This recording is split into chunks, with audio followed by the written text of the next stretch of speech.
हे सर्वज्ञ देव त्रिकाल नमोस्तु नमोस्तु नमोस्तु।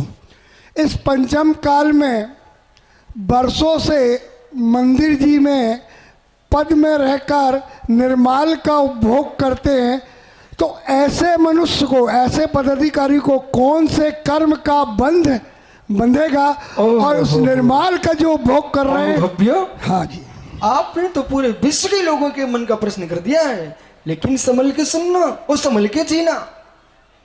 जो पुरुष जिन उद्धार पर अट्ठा पूज्य पुण्यम अवशेष धनम जो भुंजई सो भुंजई डरे गई दुखम।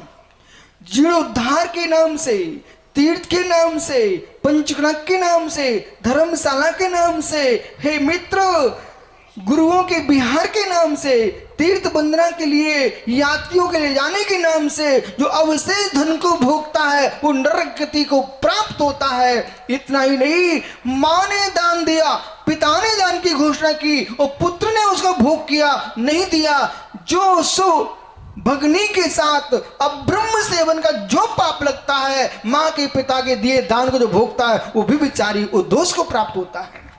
और जो व्यक्ति निर्माल्य का सेवन करता है 60,000 वर्ष तक विष्ठा में कीड़ा बनता है।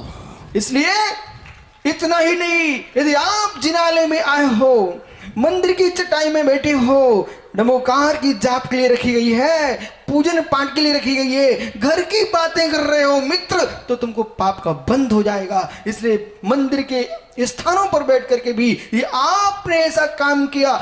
मंदिर का काम करा रहे थे, सीमेंट की बोली खाली हो गई और प्रशांत अपने घर लेके चला गया। क्या बात है, क्या बात है, बहुत सही। यदि घर लेके चला गया, उसने घर में बैठ करके भले उस पर बैठ के नमोकार की माला फेरी हो, तब भी वो मंदिर की सीमेंट की बोरी थी। यदि मंदिर में लगे बादाम के वृक्ष, मंदिर में लगे आम के वृक्ष, उन्हें तोड़ तोड़ अपने घर ले जाएगा। बेटा जैसे बाजार में पैसे दे के आओगे ऐसे मंदिर में डाल देना, अंदर निर्माल्य खाने का दोष लगेगा। इतना ही नहीं, मंदिर में जो बागबान है वो मंदिर के काम के लिए, तुम्हारे घर के काम के लिए नहीं है। आपने अपने घर का काम कराया है, मित्र आपको निर्माल्य का दोष लगेगा। इसलिए जिनको दुर्गति से बचना है, निर्माल्य खाना तो बहुत बड़ा पाप है। अपनी दुकानें किराए पर, मंदिर की दुकान पर कब्जा, मुखपत का बंधन, मुखपत का चंदन घिसमेरे बंधन विजय भाई। ओहो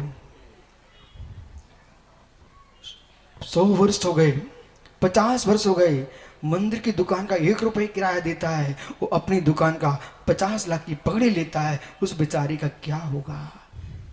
इसलिए अपने जीवन में ध्यान रखना, संसार की दुर्गति से बचना है तो ईमानदारी से काम करना। मंदिर के भवनों में रहते हो तो उसका वैसे ही प्रयोग करना जैसे दूसरे के भवनों में रहते हो। इसलिए श्रेष्ठ यही है कि किसी प्रकार के निर्माल का सेवन ना करें, न कराएं, न अनुमोदन करें। जो निर्माल का खाता हो उसकी छाया पड़ा पानी मत पी लेना। हे सर्वज्ञ देव, इस पंचम काल में इस समय उस पर क्या दोष लगेगा? वो तो मरने के उपरांत नरक गति और ये आपने बताया, आपको बोध होना चाहिए इसी भूमि में। हाँ, उसके बारे में जानकारी खाए ना बे मित्रो, धन्य कुमार से मिलना। इसी भव में दरिद्री हो जाते हैं, कुष्ठी हो जाते हैं। इसलिए मित्र घर में अपाहिज, लंगड़े, लूले संतानें होती हैं, इसलिए आपको ऐसा नहीं करना।